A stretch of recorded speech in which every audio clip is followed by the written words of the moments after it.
Hello, everybody, and welcome to Koth.0. I am your host, Nick Renard, and today, as promised, I am going to be running Rug Delver through a daily event. I promised that I would do some videos on this, and so what better place to do it than in a daily? And I believe this is actually the exact same list that I posted in my last video. I think I may have added the third is a charm, but that's the only difference.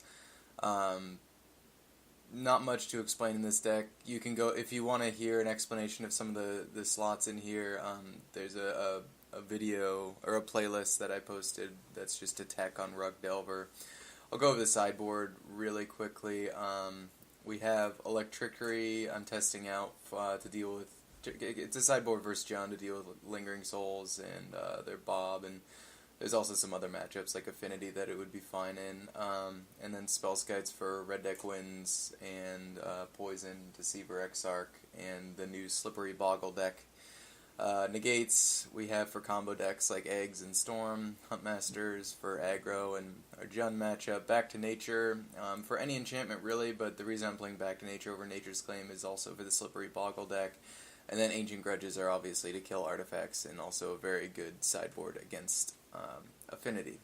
And then the Pierces are mostly for combo, but there are other times where I bring it in. And the Spell Snares are generally for Snapcaster Mages, and there are select few matchups where Spell Snare is very good, especially on the draw. The third is a charm I added to the deck. I actually took out the one of Spell Pierce that we had in the main because there were certain matchups that I wasn't a huge fan of it in, but yeah, that's the deck, and we'll go ahead and run it. Okay, here we go with round one of this modern daily event. We're running Rug Delver. We won the die roll. We are not going to mulligan this hand. Let's see what we're playing against momentarily. Whenever they lead with a swamp, I'm expecting like an Inquisition or a Thoughtseize. Raven's Crime, sure. What do we want to discard? The Bolt isn't very good here. I'd like to get the Vidalcan Shackles out. This is kind of a cheapo deck that people have been running on Moto lately. It just has a ton of discard spells, and honestly, I'm not too scared of this matchup because they usually just ruin both of our hands, and then we end up top decking Snapcasters, and oh yeah, and they win with Phyrexian Crusader and Inkmoth Nexus. Raven's Crime. Probably just discard a Mana Leak here, because, I mean, there's no point in countering it. We're just going to discard it anyways. And land. Yeah, that's what we wanted to see. I think we'll go ahead and run this Vidalcan Shackles out here. I'm going to dig up a breeding pool. Our life total doesn't matter a huge amount in this matchup since they just try to poison us out anyways. But we will get a breeding pool. Sometimes I wish I had a Temple Garden in this deck, but it's more likely that we're going to draw a Goyf than a Path or a Geist, so yes, we would like to pay 2 life. But Alkan Shackles is very, very good in this matchup, and so the reason I want to run it out is because I really don't want to get that Thoughtseize or Inquisition out of our hand. You kind of want to just get it on the field as fast as possible. This matchup can be kind of frustrating when you're playing it because they just ruin your hand, and a lot of the times you'll want to keep hands that have low land counts but high spell counts because they're going to make you discard everything anyways. So if you keep something that's like 5 land and 2 spells, it's really risky because it's pretty much just going to be an all land hand. Activate, that's fine.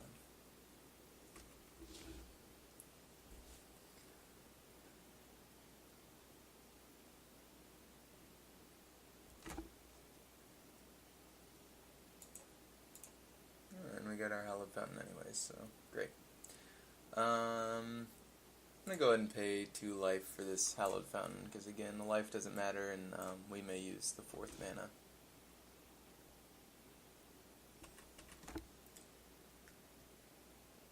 And the island isn't bad for a Vidalcan Shackles either.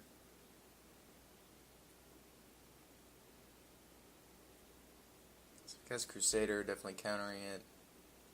Sign in Blood. I think that's worthy of mana leaking. You really don't want to let them get any kind of card advantage. I'm wondering if we want to Snapcast leak it or just leak it. I think the answer is we want to Snapcast leak it. But then he can get in with Inkmoth Nexus. We'll go ahead and just leak this. And blue. That way we have another mana leak in case he tries like Inquisition us, I guess. Or if he's an idiot and tries to activate his Inkmoth and bash.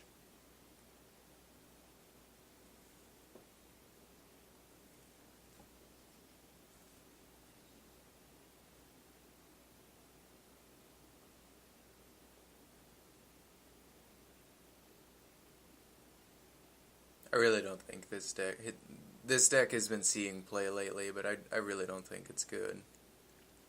I've lost to it before, but it's just, I don't know. It's hard to make a deck in Modern that revolves around discard, because as soon as you're playing against Jun and they top deck like a Bloodbraid, it's just like, how are you supposed to get card advantage with that, just playing mono black?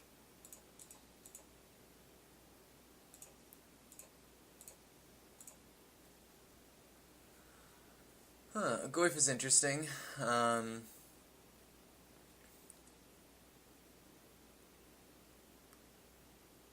don't know if I really want to run the Goyf out there. Main reason being, if he has a go for the throat, I'd much rather him use it on the Snapcaster Mage. So I'm going to go ahead and pass, and hopefully we can use this Snapcaster Mage this turn on something and force him to go for the throat of the Snapcaster. They also play that black charm that, I forget what it does, but it gives minus toughness to a creature. So yeah, here I kind of want to snap. We haven't seen an Inquisition or anything, so I'm going to Snapcaster leak this Sign in Blood, and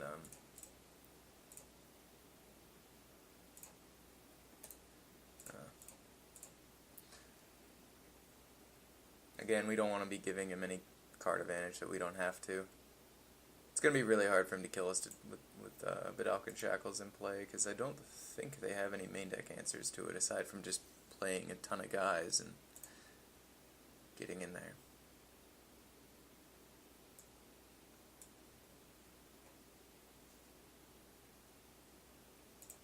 We will leak that,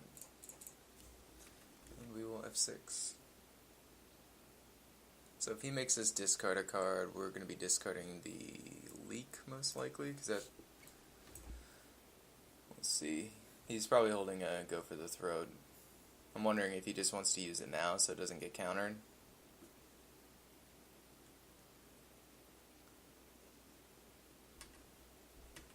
That's a good counter.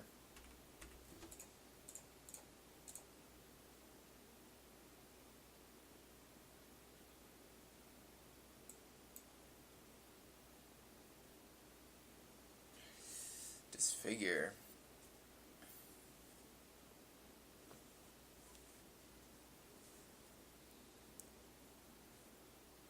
Because I'm wondering if we want to bounce draw this. Because then we get the Snapcaster back to our hand, another card, and then we get to Snapcast a Bolt out of our graveyard. Sounds pretty good. We could also leak it and get in there for 2 and keep the pressure on, and then like play a Goyf, but then we're really not getting full value out of that. So generally what I like to do in these matchups is just get the highest amount of value that you can. So I'm going to go ahead and return it to our hand and draw a card.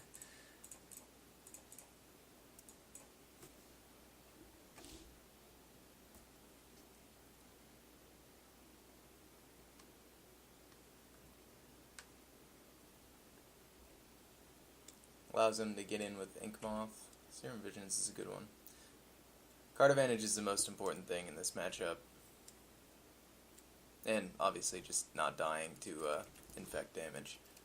I don't know if they play any like proliferate cards though. I don't know if there's any good proliferate cards out there, because I think they just have to actually get in there with creatures. I've never seen them.